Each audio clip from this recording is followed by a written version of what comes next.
Maybe you've heard of this little sci-fi movie, Valerian and the City of a Thousand Planets, from director Luc Besson, produced by EuropaCorp. Maybe you know it's based on the graphic novel Valerian and Laureline, created by Père Christian and Jean-Claude Mézières, and published by Les Éditions Darod, which started in 1967 and ended publication in 2010. But did you know there's an anime based on it? Sure, there had been multiple attempts to get an animation based on Valerian and Laureline since the 1970s, but nothing ever came from these early attempts. Until finally, in 2007, in a Franco-Japanese co-production by EuropaCorp and Satellite. You may be more familiar with Satellite for such series as Macross Frontier, Macross Delta, and the Ocarion franchise. This was Time Jam, Valerian and Laureline. I'm sure by now you are well aware of who our main protagonists are for this series, but let's take a look at how they differ from the original versions.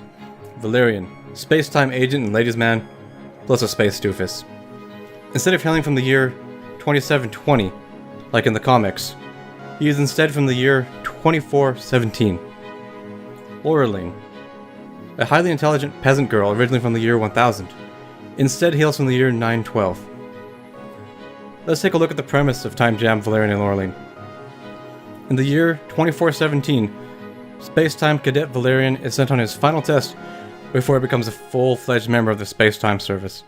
For this mission, he is to observe local customs and absolutely not to interfere.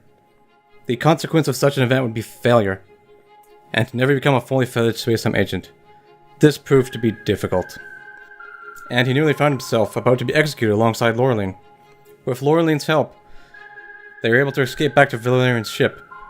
Valerian believes that his career is done for, given that he's interfered with the timeline.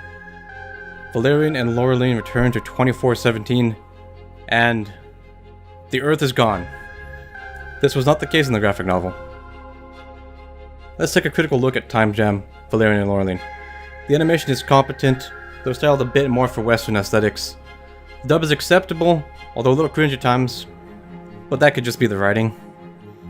The story is compelling enough to keep me regularly watching episodes since I was first introduced to it. I feel like if you've got any interest in Valerian and Laureline, you should absolutely give this a shot. From my personal experience, even after watching just a handful of episodes, I found myself immensely more interested in watching Luc Besson's Valerian and the City of 1000 Planets. I am the Revenite, and this has been my preview. While you are here, why not hit that subscribe button to be notified when I release new anime videos? And while you're still here, why not check out one of my reviews?